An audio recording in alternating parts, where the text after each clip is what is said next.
Hello again. As a lot of you may already know, I kind of caught the resin pouring bug when I went on a weekend with IndigoBlu.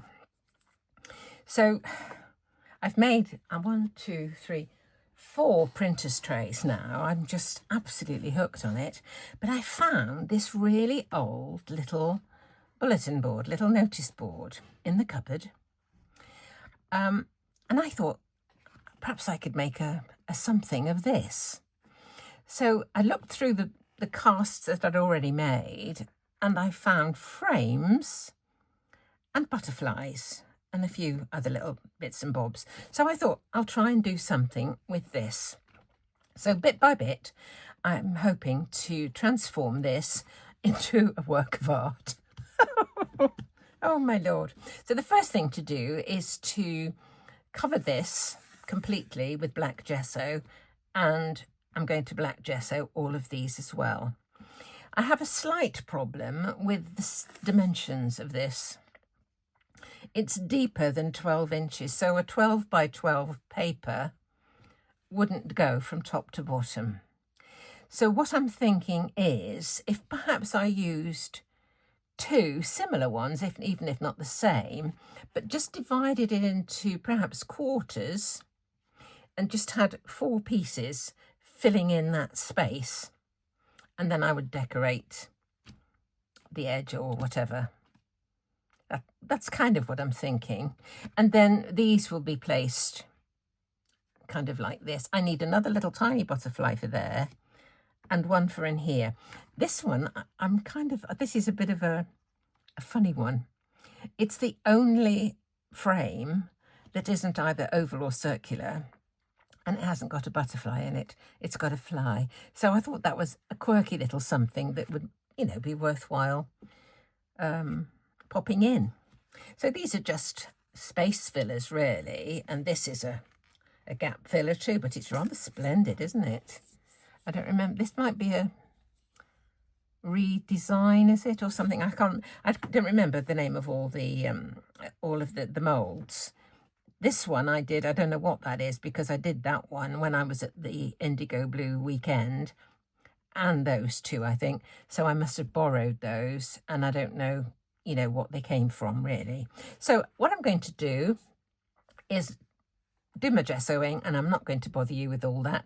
I shall put gesso onto this with just one of these dish sponges. It'll cover the area really, really quickly. And then I'll gesso all of these things just using a paintbrush, black gesso. So I will be back when it's all been gessoed. I have gessoed the board all over with black, gessoed all the pieces that I've cast already. My intention is to have gold frames and bluish butterflies. So I started with red. I don't know if you ever noticed, but sometimes gilt frames have got an underlayer of red. So I just thought I'd try it. This is just cheap mica. The mica I mixed with some gilding gum and painted on with a brush on both the frame or the base and these frames here. I haven't done these yet because I'm not quite sure what blue I'm going to use, because I haven't actually chosen the paper to go in the background.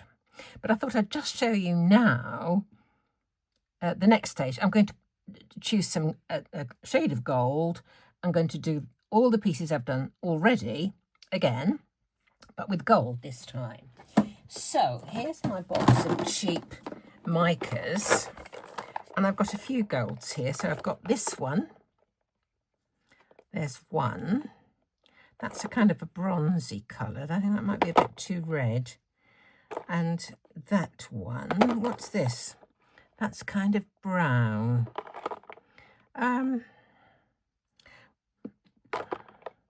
We'll go with those 2 to start with. I think I'll do the deeper of the 2 shades first. I'll just wipe this palette knife off. It's what I dig it out of the pot with. So a little gilding gum onto a mat. Now we'll dig out the darker one. Let's have a go of this. Put some of this into the gilding gum, and then we'll mix it up. I'll just get a brush. I'll have this one. Okay. Very pretty gold, this one, isn't it? I'm not sure what these are from eBay or somewhere like that. They're just really cheap micas. But they seem to work, so it's great. Just make sure I've got all the grains combined with the liquid. You have to put just a drop more of the gum. Ooh. It comes out quite quickly.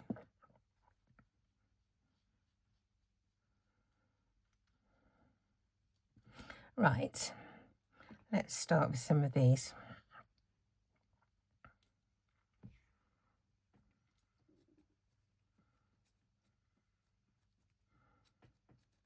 Very rough and ready. I should have put my gloves on.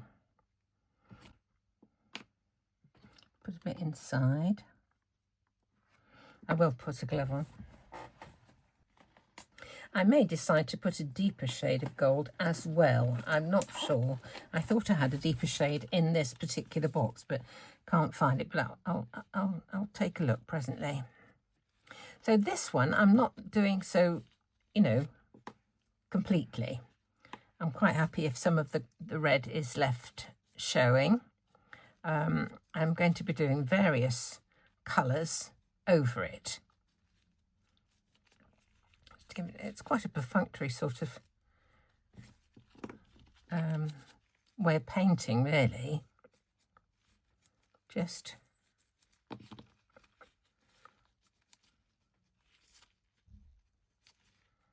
there we go. These little fleur-de-lis as well.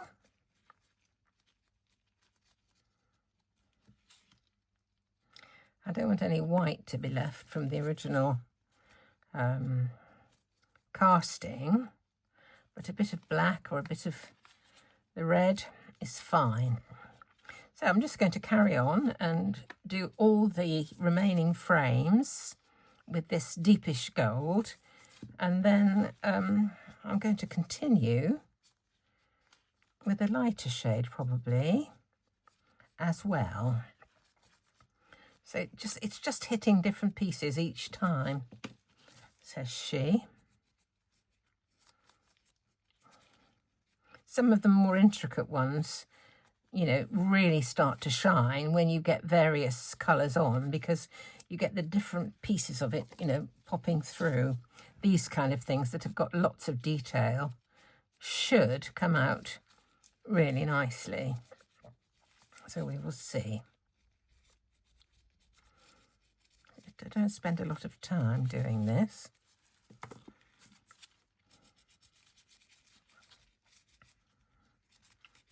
I did use some of the furniture wax, the French furniture wax for some of them, and that works equally well.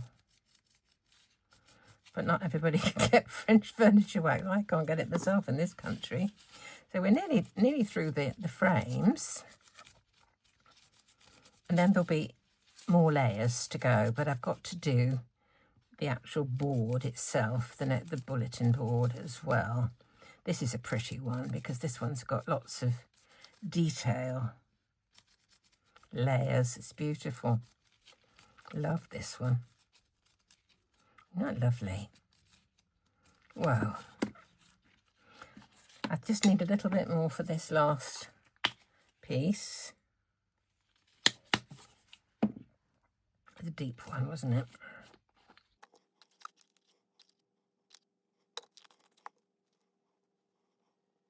Oh, I've got to do the big frame. Forgot about that. Might have to mix some more. We'll see.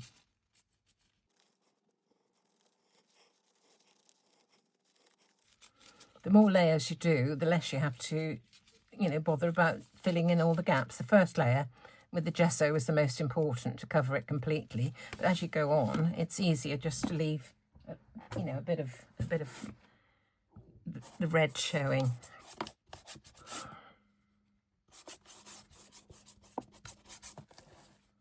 I'm going to have to mix some more of this. This is not going to be enough.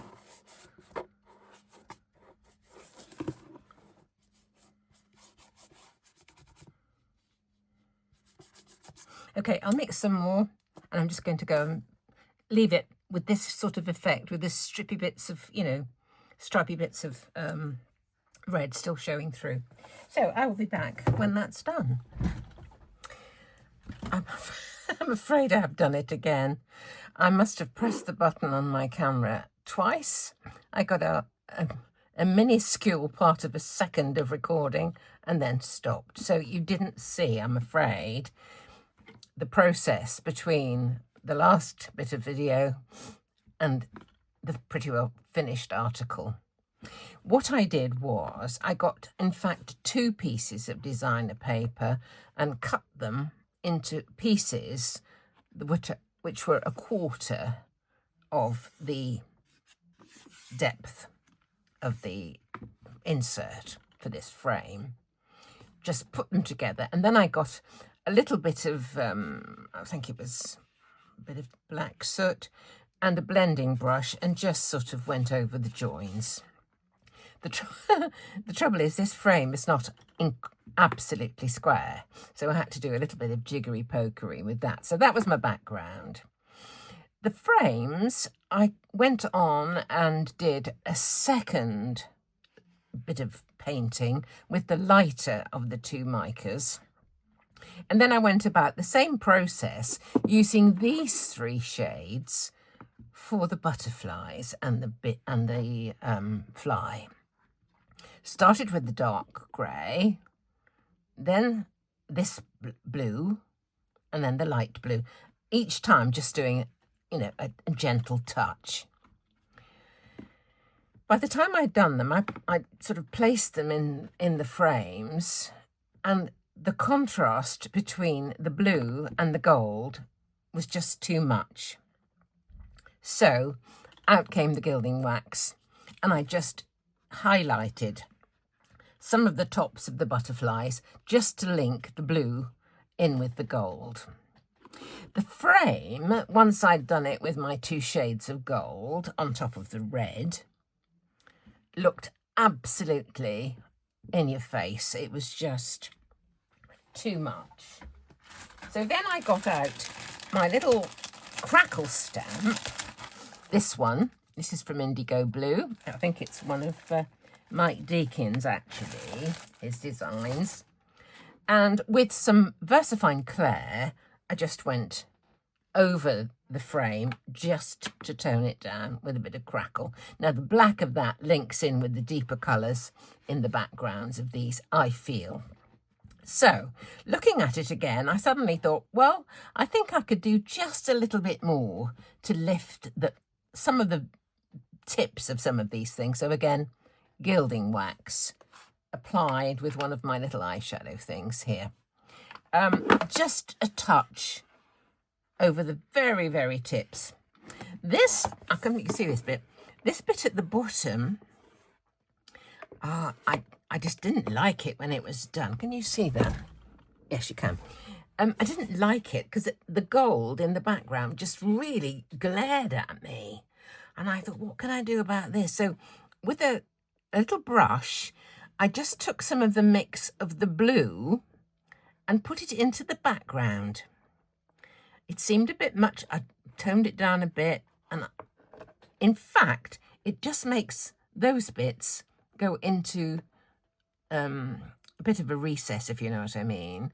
It wasn't so prominent. This bit was kind of jumping out at me, just plain gold. But with a little bit of the blue added inside, it linked it with the butterflies within the other frames, and then just toned down the starkness of the gold in that. So there you have it. An old bulletin board, an old notice board made into something that can show off my lovely frames. I just love pouring these things and taking them out, and I just find it magical. It's one of those things that gives me great pleasure. You can see little bits of red in here, in odd places, and it just adds to me to the authenticity of it. It's not just bland, one plain colour. So I hope you enjoyed the bit that you did see, and you'll come back and see me very, very soon. Thank you for watching.